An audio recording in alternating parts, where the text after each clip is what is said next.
ED मामले में सोनिया गांधी पर की जा रही कार्यवाही के विरोध में जिला कांग्रेस कमेटी हमीरपुर ने डीसी कार्यालय के बाहर धरना प्रदर्शन किया। इस अवसर पर जिला कांग्रेस अध्यक्ष राजेंद्र जार की अगुवाई में कार्यकर्ताओं ने केंद्र सरकार के खिलाफ जमकर नारेबाजी की। वहीं इस अवसर पर पूर्व विधायक कुलदीप पठानिया, ब्लॉक अध्यक्ष सुरेंद्र पटियाल, वरिष्ठ कांग्रेसी अनिल वर्मा, अजय शर्मा, देवीदास शहशाह, कुलदीप राणा इत्यादि मौजूद रहे।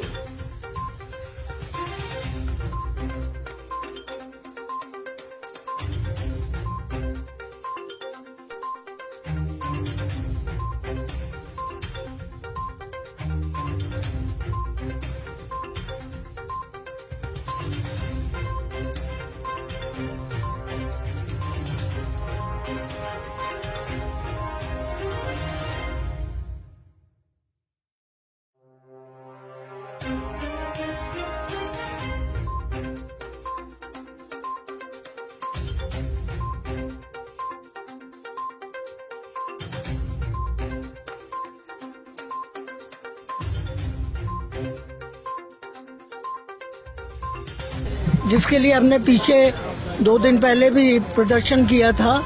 सोनिया गांधी जी और हमारे जो कांग्रेस के नेता हैं उनको ईडी के जरिए जिस तरह से मोदी सरकार तंग कर रही है और गलत तरीके से तंग कर रही है, उस केस को लेकर तंग कर रही है जिस केस का कोई वजूद ही नहीं है, जो खत्म हो चुका है।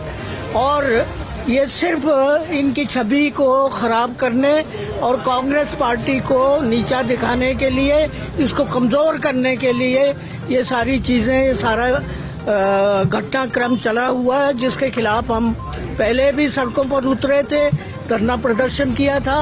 अब दोबारा हम उसी कड़ी में धरना प्रदर्शन कर रहे हैं और तब तक करते रहेंगे जब तक कि सोनिया गांधी और दूसरे कांग्रेस के नेताओं को ये सरकार तंग करती रहेगी और हम इस सरकार के खिलाफ आवाज उठाते रहेंगे। ये हमारा मकसद है आज के इस धरना प्रदर्शन का। ये धरना प्रदर्शन जो है वो वर्तमान जो केंद्र में और प्रदेश में सरकारें हैं, बीजेपी की डबल इंजन सरकारें हैं, वो झूठ के सहारे से देश की सत्ता में आई हैं और झूठ के सहारे से आज राज कर रही हैं और झूठ के सहारे से ही कांग्रेस के नेताओं को तंग करने का, उनकी छवि को धूमिल करने का एक झूठा प्रपंच रचा हुआ है। अपने आप को जो झूठ बोल के जो देश में सत्ता ली है, उन बातों पे कोई चर्चा नहीं करते हैं, न उन पे कभी इन्होंने नीति बनाई है, न इनकी नीयत रही है। चाहे अनएम्प्लॉयमेंट थी, चाहे लोगों को समान अधिकार देने की बात थी, या देश को आगे ले जाने की बात थी। आज देश जो है वो बहुत बर्बादी के कंगार में पहुंच चुका है। ये कुछ मीडिया के माध्यम से, कुछ मीडिया के घराने, उनकी वजह से लोगों को असली स्थिति का पता नहीं लग रहा है। लेकिन इस सरकार ने देश का सबसे बड़ा नुकसान कर दिया और उसको छुपाने के लिए ये कांग्रेस के नेताओं के ऊपर इस तरह का झूठे आरोप लगा के तंग करने से और उनकी छवि धूमिल करने के प्रयास में है, जो कांग्रेस जो कभी भी इसको बर्दाश्त नहीं करेगी। जब तक होएगा हम इसकी आवाज उठाते रहेंगे और देश की जनता को बताते रहेंगे कि ये सरकार जो है वो लोगों को बर्बाद कर रही है। बेरोजगारों को नौकरी नहीं है, रोजगार थे उनकी नौकरी छूट गई है, उसके ऊपर कोई चर्चा नहीं है। पता नहीं ये इनको पता है कि हमने हार जाना है और उस हार को नजर में रखते हुए ये बता दें करोड़ों का उद्घाटन कर रहे हैं, लेकिन बजट कितना है उसमें? बजट 5,000 होगा, किसी में 18,000 होगा, उससे तो नहीं काम होंगे। करोड़ों के लिए तो 4 साल लगेंगे, आज 3 महीने में कैसे कर सकेंगे?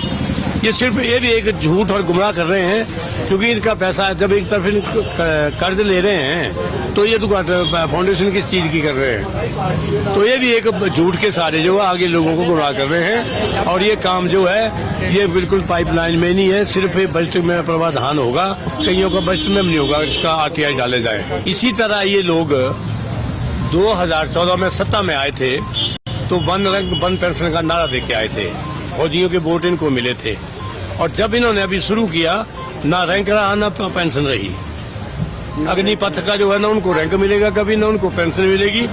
इतना झूठ बोलते हैं। आज अपने झूठ को छुपाने के लिए एक नया प्रपंच रचा इन्होंने अग्निपथ का, जो एक सरासर देश के साथ धोखा है, जनता के साथ नहीं, देश के साथ ही धोखा है।